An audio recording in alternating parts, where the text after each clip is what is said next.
जय हिंद दोस्तों, मैं सेबी पंजीकृत सलाहकार नहीं हूं। यह वीडियो केवल शैक्षिक और सूचनात्मक उद्देश्य के लिए बनाई गई है। सवाल तो बहुत सारे हैं और कुछ के जवाब मैं पहले से ही ऑलरेडी दे चुका हूं। वो रिपीट क्वेश्चन भी आ रहे हैं। तो एक प्लेलिस्ट आप लोग जानते ही होंगे, मेरे चैनल पे जाके होम पेज पे जाके प्लेलिस्ट वाले सेक्शन में आप देखिएगा। विप्रो बायबैक के नाम से एक प्लेलिस्ट है, यह एक कोर्स है, फ्री भी है, ठीक है ना, कुछ भी नहीं देना है आपको। वीडियो आप सेलेक्ट करके वहाँ से देख सकते हैं कि क्या आपका टॉपिक है। वैसे क्वेश्चन तो और भी बहुत सारे हैं, उस पर मैं एक एक करके वीडियो बनाता रहूँगा। आज का 3 क्वेश्चन है कुल मिला के। 3 बातों पे विचार करेंगे। इस 3 बात में सबसे पहली बात यहाँ पे देखेंगे कि रिकॉर्ड डेट बायबैक का जो है वो रिकॉर्ड डेट कब रह सकता है और कब आएगा। क्योंकि बहुत सारे लोग कर रहे हैं कि हम क्या करें बायबैक में, कैसे करना है, क्यों करना है, तो उनको पता ही नहीं है कि रिकॉर्ड डेट का इंतजार सबसे पहले करना होगा उनको। और जिनको पता भी चल रहा है कि रिकॉर्ड डेट का इंतजार करना है, तो उनको नहीं पता चला है कि रिकॉर्ड डेट कब आएगा, कब तक इंतजार करना है। नहीं तो हर दिन वो खोजेंगे कहाँ आ गया, रिकॉर्ड डेट नहीं आ गया। तो वो भी मैं क्लियर करूँगा कि हबड़ाने की जरूरत नहीं है, समझ में आ जाएगा। दूसरा एक टॉपिक आ रहा है कि बहुत सारे लोग करें कि 11 रुपये का डिविडेंड दे रहा है, 11 रुपये का डिविडेंड दे रहा है, तो उस डिविडेंड का रिकॉर्ड डेट कब है, डिविडेंड कब देगा, किसको देगा, मुझे मिलेगा कि नहीं मिलेगा, उसको मिलेगा कि नहीं। ये भी क्वेश्चन है, जिसको मैं हल कर दूंगा, सीधा सीधा जवाब दे दूंगा, ठीक है ना। एक तीसरा पॉइंट यहाँ पे आ रहा है कि शेयर होल्डिंग पैटर्न का अपडेट आ गया है। एफआईआईज फिर से जो है खरीदारी शुरू कर दी है। मतलब एफआईआईज का जो मूड माहौल है वो चेंज हो चुका है और एफआईआईज की अब खरीदारी हो रही है।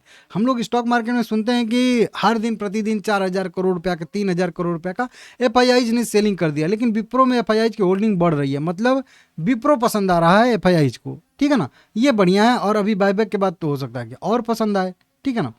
चलिए इन्हीं तीनों टॉपिक पे हम लोग बात करेंगे। सबसे पहले मेन अपना टॉपिक चुनेंगे कि बायबैक का रिकॉर्ड डेट कब आएगा।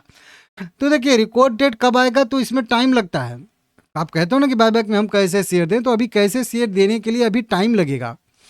कंपनी ने सीधा सीधा कहा था जब अपना घोषित किया था बायबैक, जो भी प्राइस साइज मैं आप लोगों को बताया था, 60 crore equity share, 5.7% equity share, total 15,000 crore रुपए में खरीदेगी 250 रुपये के प्राइस पे, ये कंपनी ने अनाउंसमेंट किया था। उसके बाद कंपनी ने क्लियर शब्दों में नीचे लिख के साइड में लिखा था। और ये कंपनी अमेरिका में भी इसके जो है एडीआर ट्रेड होते हैं, तो वहाँ पे भी कई सारी मंजूरियाँ लेनी बाकी होती हैं।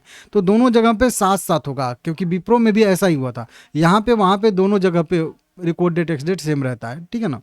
तो दोनों जगह के लिए मतलब मंजूरियाँ लेनी पड़ती है। अब इसमें प्रमोटर भाग लेंगे, ये मैं पहले से बता चुका हूँ। अब देखिए यहाँ पे एक लाइन यहाँ पे लिखी थी, मैं बताया था, लेकिन बहुत सारे भूल जाते हैं लोग, उनको अलग से टॉपिक से ही बताना पड़ता है, तभी समझ में आता है लोगों को। तो देखिए कंपनी ने क्या कहा है कि प्रस्तावित बायबैक को, मतलब ये जो प्रस्तावित बायबैक है जो 250 रुपये में प्रस्तावित किया गया है, मंजूर किया गया है, पोस्टल बैलेट के जरिए एक स्पेशल प्रस्ताव के जरिए शेयर होल्डर की मंजूरी मिलना बाकी है। इस लाइन को समझा देता हूँ।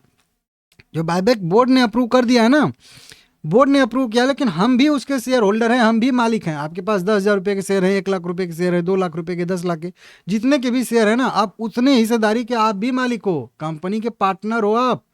हल्का फुल्का अपने आप को मत समझिए, ठीक है ना। तो आपसे भी तो मंजूरी लिया जाएगा ना, अपने मने थोड़े कंपनी बायबैक दे देगी। हमसे भी पूछो, भले ही मुझे चाहिए बायबैक, मैं हूँ, लेकिन मेरा भी इजाज़त तो लेना पड़ेगा ना भाई। तो स्टेक होल्डर जो भी हैं या शेयर होल्डर जिसको कहते हैं, शेयर होल्डर से मंजूरी चाहिए, मतलब हम लोगों से, ठीक है ना। तो उसके लिए एक पोस्टल बैलेट से जुड़ा प्रोसेस, टाइमलाइन और दूसरी जरूरी जानकारी सही समय पर बताई जाएगी। कब ये नहीं बताया है, कब बताई जाएगी, सही समय जब भी कंपनी को लगेगा तब बताई जाएगी। तो पहले तो एक वोटिंग होगी। अब जब वोटिंग होगी तो वोटिंग का अपडेट आएगा, वोटिंग कब तक खत्म होगी, वोटिंग का रिजल्ट आएगा, उसके बाद रिजल्ट रिकॉर्ड डेट आएगा। तो कम से कम इतना तक तो आपको इंतजार करना ही पड़ेगा कि वोटिंग का कम से कम डेट आ जाए, वोटिंग कब तक होगी, वोटिंग का रिजल्ट आ जाए, उसके बाद रिकॉर्ड डेट घोषित होगा। तो कम से कम 15-20 दिन तो आप लोग ऐसे इंतजार ही करिए, क्योंकि मैं इस पर बनाऊंगा वीडियो कि वोटिंग का अपडेट आ गया, वोटिंग का डेट आ गया, वोटिंग का रिजल्ट आ गया, तो आप समझ जाइए कि हाँ ये प्रोसेस हो रहा है। तो मतलब पहले वोटिंग होगी, उस वोटिंग का जब रिजल्ट आ जाएगा तो उसके बाद जो है रिकॉर्ड डेट आएगा। अब क्या सब में ऐसा ही होता है, तो सब में जरूरी नहीं है। कुछ कंपनियां बायबैक के साथ में ही रिकॉर्ड डेट घोषित कर देती हैं। एक अभी बताया था, कोई कंपनी थी 24 अप्रैल को, उस 17 अप्रैल को उसका मीटिंग डेट था बायबैक घोषित करने के लिए, ये विप्रो के बाद, और उसने उसी समय, मतलब ये वाली पीडीएफ जो मिलता है जैसे बायबैक वाला, उसी में उसने अपना 24 अप्रैल को रिकॉर्ड डेट भी बायबैक के लिए घोषित कर दिया। मतलब साथ साथ सब कुछ, समझ रहे हो। तो उसने तो तुरंत कर दिया, लेकिन इसको मंजूरी चाहिए। ठीक है ना, और मंजूरी ले भी रही है तो बढ़िया है। तो इसमें टाइम लगेगा, तो पहले भी घोषित कर देती हैं एक आध हफ्ते के अंदर या साथ में भी घोषित कर देती हैं, लेकिन कुछ कंपनियां शेयर होल्डर से मंजूरी लेने के बाद करती हैं, तो उसमें प्रोसेस थोड़ा सा लंबा हो जाता है। तो कम से कम मान के चलिए आप 15 दिन तो आप आराम से करिए। मेरा चैनल सब्सक्राइब कर लीजिएगा, जब भी रिकॉर्ड डेट आएगा आप लोगों को क्लियर मैं सब अपडेट दे दूंगा। और अगर आपसे कोई वीडियो छूट जाएगी तो ये प्लेलिस्ट आके आप लोग चेक कर लिया करिएगा कि रिकॉर्ड डेट आया कि नहीं आया, ठीक है ना। आपको पता ही चल जाएगा कि लास्ट वीडियो आपने कौन सी देखी थी, कौन सी वीडियो आपने नहीं देखी थी। तो ये यहाँ पे कुल मिला के उम्मीद है मैं आप लोगों को और नीचे बताया भी कंपनी ने कि जब ये प्रोसेस कंप्लीट हो जाएगा, मतलब पोस्टल बैलेट वाला वोटिंग वाला, तो कंपनी बायबैक से जुड़ा प्रोसेस, रिकॉर्ड डेट, टाइमलाइन और दूसरी जानकारी, पब्लिक अनाउंसमेंट और बायबैक रेगुलेशन के हिसाब से एक लेटर ऑफ ऑफर जारी होता है। थंबनेल पे मैं लिख के बताऊंगा जब आएगा तो, कि लेटर ऑफ ऑफर कंपनी ने जारी कर दिया। उसमें कह रही है कि हम रिकॉर्ड डेट, टाइमलाइन जो भी रहेगा, ओपनिंग डेट, क्लोजिंग डेट, ये सब जो है कंपनी लेटर ऑफ ऑफर में बताती है। तो वो भी जब आएगा तो बताऊंगा। कुल मिला के अभी रिकॉर्ड डेट नहीं आया है, आएगा तो मैं आप लोगों को अपडेट दूंगा। उसमें टाइम लगेगा, पहले वोटिंग हो जाने दीजिए। और वोटिंग का भी अभी कोई अता पता नहीं है कि कब होगा। तो ये चीज़ समझ में आ गया आप लोगों को। दूसरी चीज़ आती है कि डिविडेंड कितना दे रही है, क्योंकि कई जगह पे यहाँ पे 11 रुपये का डिविडेंड, 11 रुपये का डिविडेंड दिख रहा है। तो देखिए, मुझे तो अंग्रेजी आती नहीं है, तो मैं हर चीज़ को हिंदी में कन्वर्ट करके अच्छे से पढ़ता हूँ तभी बताता हूँ।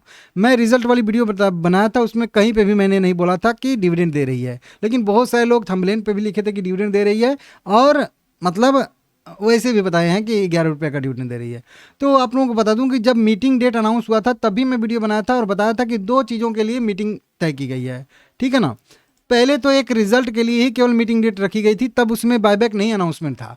पहली बार केवल रिजल्ट ही अनाउंस हुआ था, बायबैक नहीं अनाउंस हुआ था। एक हफ्ते के बाद कंपनी ने सोचा कि बायबैक भी देना है, तो बायबैक के लिए एक अलग से कंपनी ने अनाउंसमेंट किया। हालांकि डेट सेम ही रखा था, 16 अप्रैल। अगर आप लोग मेरी वीडियो देखे होंगे तो आपको पता होगा। तो मतलब जो ये मीटिंग हुई है, बोर्ड मीटिंग 16 अप्रैल को, इसमें रिजल्ट पे विचार किया गया था और बायबैक पे विचार किया गया था। रिजल्ट घोषित हो चुका है, बायबैक घोषित हो चुका है, डिविडेंड का यहाँ पे मीटिंग ही नहीं था, तो डिविडेंड घोषित कैसे हो जाएगा, मैं भी यही सोच रहा था। मैं थोड़ा सा वहीं रिसर्च करने के लिए गया, तो यहाँ पे कंपनी कह रही कि फाइनेंशियल ईयर 2026 में हमने 2 बार डिविडेंड दिया है और वो टोटल 11 रुपये का डिविडेंड दिया है।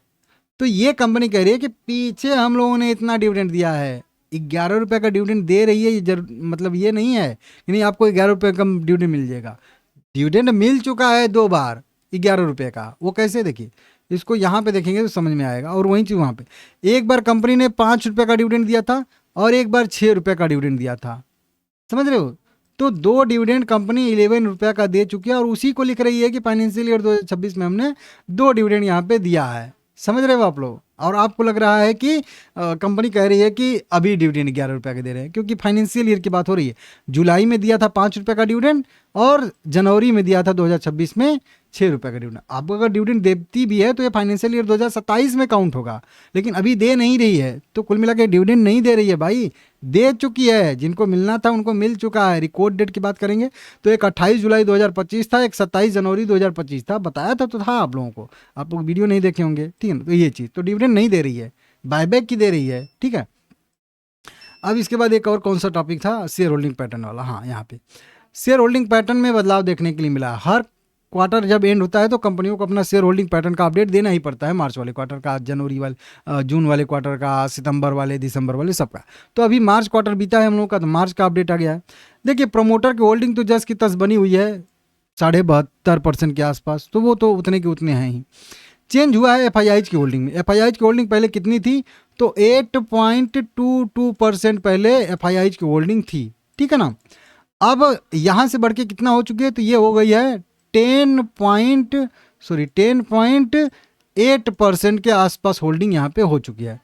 सीधा सीधा करिए कि 2% यहाँ पे बढ़ गया है और 6 पॉइंट यहाँ पे, मतलब 2.5% से भी अधिक की होल्डिंग एफआईआईज की बढ़ती हुई नज़र आ रही है। समझ रहे हो, 2.5% कम नहीं होता है, बहुत ज़्यादा होल्डिंग होता है। तो 2.5% होल्डिंग यहाँ पे एफआईआईज की बढ़ती हुई नज़र आ रही है। और इसमें देखेंगे तो हाँ, एक जेपी मॉर्गन ने यहाँ पे 2.5% स्टेक बढ़ा है इनका भी। और यहाँ पे कुछ ओवरसीज डिपॉजिटरी जो है होल्डिंग लिमिटेड भी हैं, इनका भी 2.5% के आसपास होल्डिंग यहाँ पे हो चुका है। 2 लोगों का नाम यहाँ पे शो करा नया में, उसके पहले इन लोगों का उतना नहीं था कुल मिला के, ही या कह लीजिए कि कम था, अभी शो कर रहा है इतना ज़्यादा। तो इस तरीके से दिखा रहा है, ठीक है ना। तो ये बढ़िया है कि जेपी मॉर्गन ने भी खरीदारी किया, एक ओवरसीज करके है उन्होंने भी खरीदारी किया। तो बेचा किसने? पब्लिक और डीआईआईज ने। डीआईआईज की बात करेंगे तो इनका होल्डिंग था 8.4%, राउंड फिगर ले लेते हैं, अभी हो चुका है 7.8%। मतलब यहाँ पे कह लीजिए कि 2 इधर से गया तो उधर 0.6% होल्डिंग जो है डीआईआईज की भी घटी है, कम घटी है लेकिन घटी है, ठीक है ना। पब्लिक की होल्डिंग ज़्यादा घटी है, 10.6% होल्डिंग थी, अभी घट के 8.6% हो चुकी है, मतलब 2% यहाँ से खत्म हो, मतलब 2% पब्लिक का घटा और 0.6% डीआईआईज का घटा, और ये दोनों का जो है एफआईआईज का बढ़ गया 2.6%, 2.5%। ये शेयर होल्डिंग में बदलाव हुआ है, शेयर होल्डर बढ़े हैं। अब शेयर होल्डर जितना ज़्यादा बढ़ेंगे बायबैक में उतना ही ज़्यादा कम हम लोगों का आने का चांस रहेगा, ठीक है ना। अब इसके हिसाब से भी मैं एक्सेप्टेंस रेशियो कैलकुलेट करके बताऊंगा, लेकिन अभी 1-2 दिन रुकिए।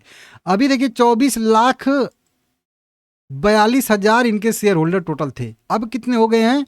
अब हो गए हैं 26,03,000 शेयर होल्डर, मतलब सीधा सीधा कह लीजिए कि 1,60,000 शेयर होल्डर बढ़ चुके हैं, 1.5 लाख शेयर होल्डर बढ़ गए हैं भाई। और 1.5 लाख शेयर होल्डर बढ़े हैं ना, तो ये रिटेल कैटेगरी में ही बढ़े हैं, मतलब छोटे निवेशक ही बढ़ते हैं ज़्यादा, बड़े वाले तो 10-5 में ही निपट जाते हैं सब, ठीक है ना। ज़्यादा जब वो बढ़ते हैं वो पब्लिक ही बढ़ती है, 1.5 लाख, 1.5 लाख। अब एफआईआईज थोड़े बढ़ेंगे, वो तो 200-300 रहते हैं केवल, समझ रहे हो आप लोग। डीआईआईज भी इसी तरीके से 70-80-90-100 रहते हैं। बाकी मेन तो जितना ज़्यादा नंबर बढ़ता है वो रिटेल कैटेगरी में ही बढ़ता है, 10,000, 20,000, 50,000 वाले। तो ये एक चिंता का विषय हो गया कि हमारा इंटरटेनमेंट रेशियो घट जाएगा अगर ज़्यादा से ज़्यादा हो गया। पिछली कैलकुलेशन में हम लोगों को क्या देखा था कि 3.5% के आसपास पब्लिक की, मतलब 2 लाख के नीचे वालों की होल्डिंग थी, जो लगभग 37 करोड़ इक्विटी शेयर होल्ड करती थी। अब इसमें देखना पड़ेगा कि अब 2 लाख के जो शेयर होल्डर हैं, 2 लाख के नीचे वाले, वो कितने हैं और उनके पास अभी कितना स्टेक है। अगर 3.5% से ज़्यादा हुआ, मतलब 36 करोड़ से जैसे 50 करोड़ हो गया, तो मान के चलिए कि अब हम लोगों का भी जो है एक्सेप्टेंस रेशियो, इंटाइटलमेंट रेशियो कम हो जाएगा। कैलकुलेशन आगे समझाऊंगा, लेकिन ये 3 जो जवाब था वो दे दिया हूँ। चैनल सब्सक्राइब कर लीजिएगा सभी लोग, ठीक है ना।